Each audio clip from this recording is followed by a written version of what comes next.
ರೈತ ರೈತ ರೈತ. ಕರ್ನಾಟಕ ರಾಜ್ಯದ ಒಟ್ಟು ಕೃಷಿ ಭೂಮಿಯ ವಿಸ್ತೀರ್ಣ 98 ಲಕ್ಷ ಹೆಕ್ಟರ್ಸ್. ರಾಜ್ಯಾದ್ಯಂತ ಕೃಷಿ ಭೂಮಿ ಹೊಂದಿರೋರಿಗೆ ಕರ್ನಾಟಕ ಸರ್ಕಾರ ಒಂದು ಸಿಹಿ ಸುದ್ದಿಯನ್ನು ನೀಡಿದೆ. ಅದರಲ್ಲೂ ನೀವು ನಿಮ್ಮ ಸ್ವಂತ ಭೂಮಿಯನ್ನು ಹೊಂದಿದ್ದು ಆ ಭೂಮಿಯನ್ನು ಕೃಷಿಯೇತರ ಚಟುವಟಿಕೆಗಾಗಿ ಯೂಸ್ ಮಾಡಬೇಕು ಅಂತ ಅಂದ್ಕೊಂಡಿರೋರಿಗೆ ಈ ವಿಡಿಯೋನ ಸ್ಕಿಪ್ ಮಾಡದೆ ನೋಡಿ.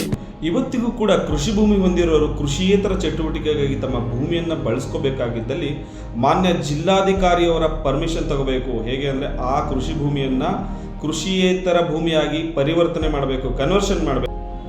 ಕರ್ನಾಟಕ ಭೂ ಕಂದಾಯ ಕಾಯ್ದೆ 1964ಕ್ಕೆ ಇತ್ತೀಚಿನ ದಿನಗಳಲ್ಲಿ ಕರ್ನಾಟಕ ಸರ್ಕಾರ ಒಂದು ತಿದ್ದುಪಡಿಯನ್ನು ತಂದಿದೆ. ಈ ತಿದ್ದುಪಡಿಯ ಪ್ರಕಾರ ಕರ್ನಾಟಕ ರಾಜ್ಯದಲ್ಲಿ ಯಾವುದೇ ರೈತರು 2 ಎಕರೆ ಅಥವಾ 2 ಎಕರೆಗಿಂತ ಕಡಿಮೆ ಜಮೀನು ಹೊಂದಿರೋರು ತಮ್ಮ ಕೃಷಿ ಭೂಮಿಯನ್ನು ಕೃಷಿಯೇತರ ಚಟುವಟಿಕೆಗಾಗಿ ಬಳಸ್ಕೋಬೇಕು ಇಚ್ಛಿಸಿದ್ದಲ್ಲಿ ಆ ಭೂಮಿಯನ್ನು ಅವರು ಕನ್ವರ್ಷನ್ ಮಾಡೋ ಅಗತ್ಯತೆ ಇಲ್ಲ. ಆ ಭೂಮಿ ತನ್ನಂತಾನೆ ಆಟೋ ಕನ್ವರ್ಷನ್ ಆಗುತ್ತೆ. ಹಾಗಾದರೆ ಈ ಆಟೋ ಕನ್ವರ್ಷನ್ ಬಗ್ಗೆ ಸ್ವಲ್ಪ ತಿಳ್ಕೊಳ್ಳೋಣ ಬನ್ನಿ. ಕೃಷಿ ಭೂಮಿಯನ್ನು ಕೃಷಿಯೇತರ ಚಟುವಟಿಕೆಗಾಗಿ, ಅದರಲ್ಲೂ ಕೂಡ ಸೂಕ್ಷ್ಮ ಸಣ್ಣ ಮಧ್ಯಮ ಉದ್ಯಮಿಗಳಿಗಾಗಿ ಭೂಮಿಯನ್ನು ಬಳಸ್ಕೊಳ್ಳೋರು ಈ ಭೂಮಿಯನ್ನು ಕನ್ವರ್ಷನ್ ಮಾಡೋ ಅಗತ್ಯತೆ ಇರಲ್ಲ. ಸಿಂಪಲ್.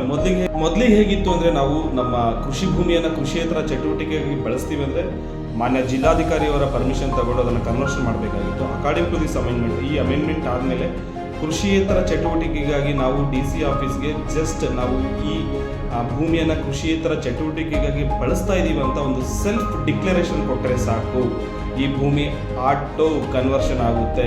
ಸೆಲ್ಫ್ ಡಿಕ್ಲರೇಷನ್ ಜೊತೆಗೆ ಒಂದು ಅಮೌಂಟ್ನ ಫಿಕ್ಸ್ ಮಾಡಿರ್ತಾರೆ. Depends on that area. ಆ ಅಮೌಂಟ್ನ ನಾವು ಕಟ್ಟಿದರೆ ಸಾಕು, ನಮ್ಮ ಲ್ಯಾಂಡು ಆಟೋ ಕನ್ವರ್ಷನ್ ಆಗೋಗುತ್ತೆ. ಕರ್ನಾಟಕ ಸರ್ಕಾರ ಇನ್ನೊಂದು ಬಿಲ್ನ ಪಾಸ್ ಮಾಡಿದೆ. ಇದು particularly for green energy projects. ನಮ್ಮ ಕೃಷಿ ಭೂಮಿಯನ್ನು ನಾವೇನಾದರೂ ಸೋಲಾರ್ ಎನರ್ಜಿ ಅಥವಾ ವಿಂಡ್ ಎನರ್ಜಿಗೆ ಏನಾದರೂ ಯೂಸ್ ಮಾಡ್ತಾ ಇದ್ದೀವಿ ಅಂದರೆ ಆ ಭೂಮಿಯನ್ನು ಕನ್ವರ್ಷನ್ ಮಾಡೋ ಅಗತ್ಯತೆ ಇಲ್ಲ. ಎಕ್ಸೆಂಪ್ಷನ್, ಅದೊಂದು ಎಕ್ಸೆಂಪ್ಷನ್.